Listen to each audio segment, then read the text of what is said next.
Okay, another day at the shop. I'm tired, it's early. If there's one thing that I hopefully get out of these videos is that maybe these guys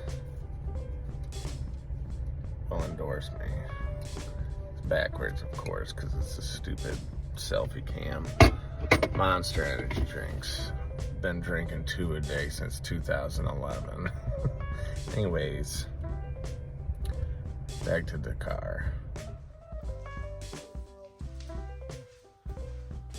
So, plan for today, coolant lines, relocating them, replacing them, coolant flush.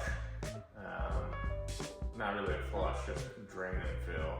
And then putting fresh gas in and see where we are. We got a new coolant sensor and we'll put that in. I think that fixed my problem, so we'll see.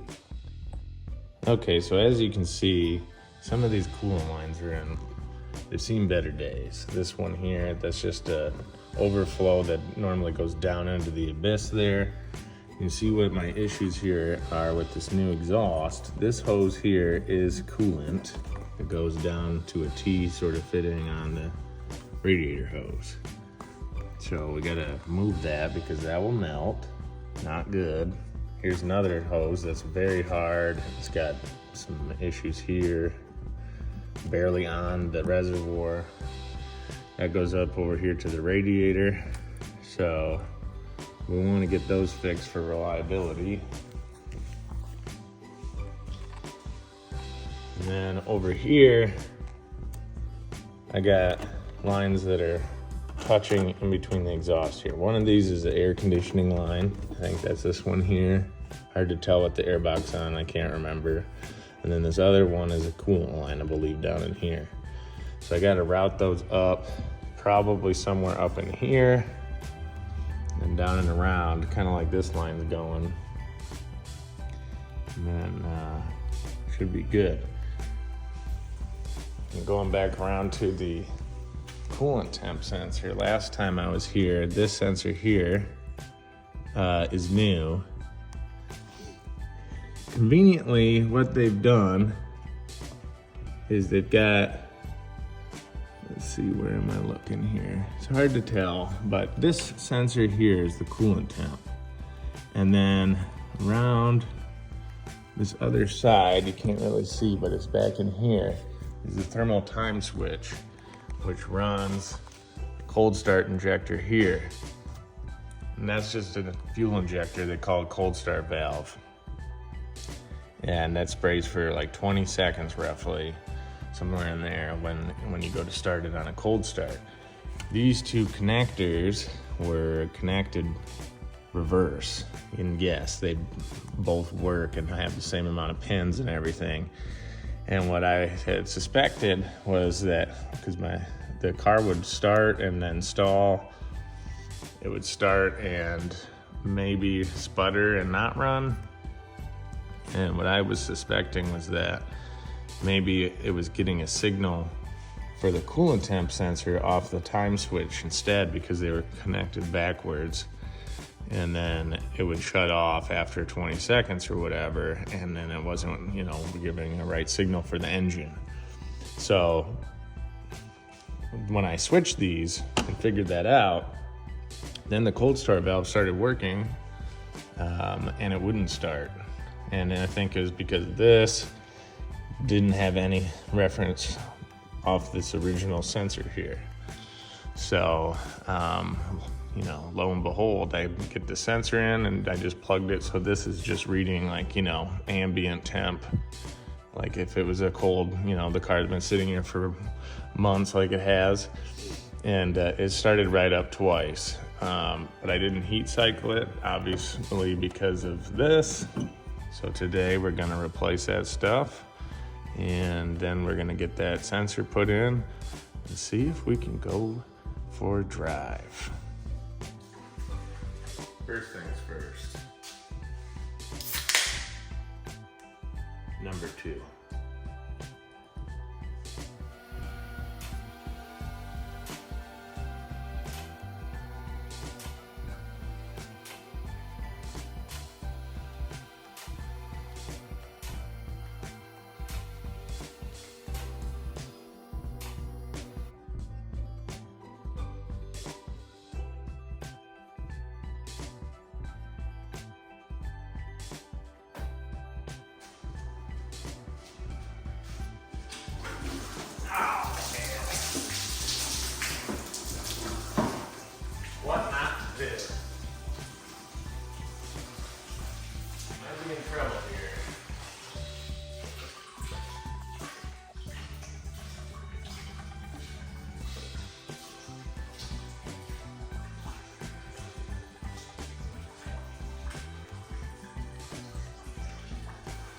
Good old 7 a.m. coolant bath. This morning's coolant showers are brought to you by Shop Towels. When you want to be an idiot at 7 in the morning, they'll get you out of it.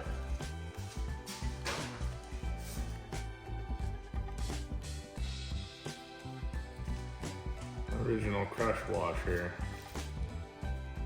and a copper one that should work. That's for me hoarding. Just clean out the crusties. It's pretty much all you do with an old Alfa. It's more crusty than me.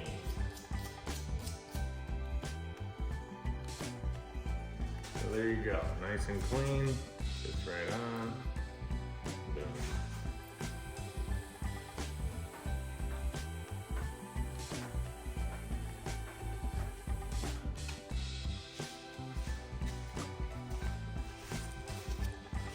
Show you what I'm talking about here.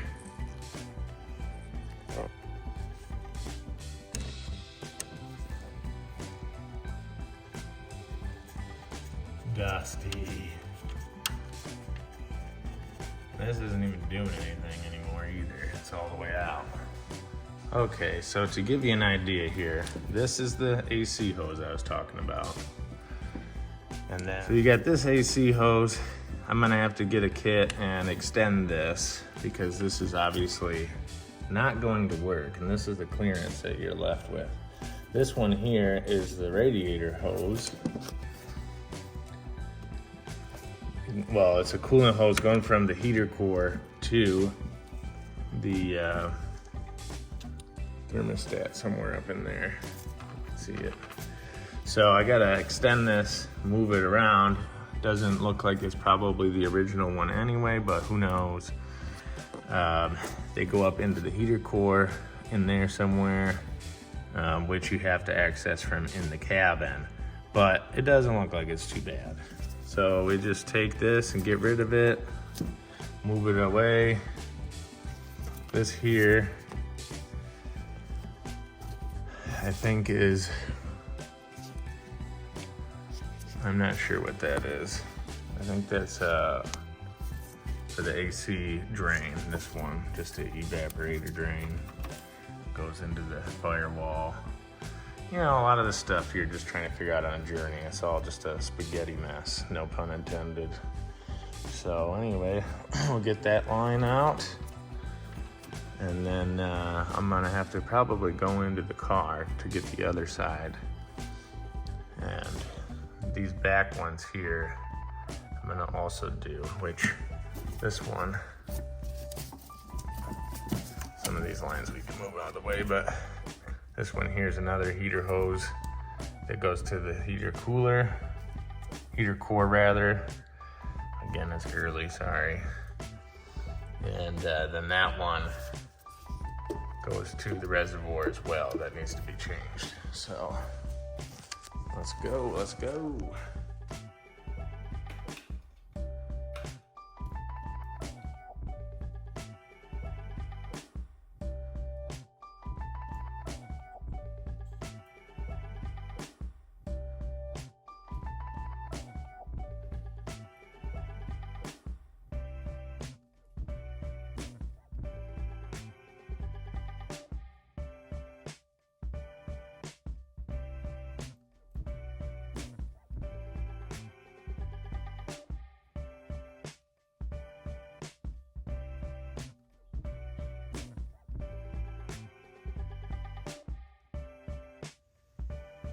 All right, update. You can see the pipe is clear of things. This stuff here is gonna be, you know, a bracket will be made for this. It came with one, I just gotta fit it. This here is the radiator to heater core, or you know, thermostat to heater core, so I gotta replace that. And then this AC line I just tucked up in there for now. It's gonna have to go down to that yellow cap, but I'm gonna route it probably up in here somewhere, I don't know. Don't even know if the AC works. O2 sensor plug, that's got to get a wrap on it. And then I ran the fuel lines here. You know, I ran the one that goes underneath instead of around, and I put it here because I wanted it to be out of the way of exhaust or anything else. And then on the other side, these are the hoses so far that I'm going to replace. Not sure what I'm gonna do with this one because it's a plastic drain, but the other ones, there's a vacuum line for the, it's like vapors back to the tank. And then various radiator hoses, coolant hoses. I keep saying radiator, but they're coolant. And here's one I cut just to get a piece for when I go buy it. And then I gotta change those down in there. That's gonna be fun. And then you can see here, nothing like really around these, except for this brake line. This is just sitting here as part of the washer pump, windshield washer. And that's a electrical cable to the alternator. This whole jumbled mess, I don't know what I'm gonna do with that. Probably leave it alone, just organize it how it's supposed to go. I got the new coolant sensor in there. Probably clean up this. I think that's just a air purge. And then a cover for my timing belt's kind of broke, but also there's not really, the way they designed it, it's not really a cover anyway, you know. It's just supposed to help a little bit, I think. So hopefully no issues with rocks or anything getting in there. But overall, it's getting close. Thought I might get, you know, able to start it today, but I'm running out of time. I still gotta do these headlights. Mainly the one's got water in it. But overall, I think we're getting somewhere.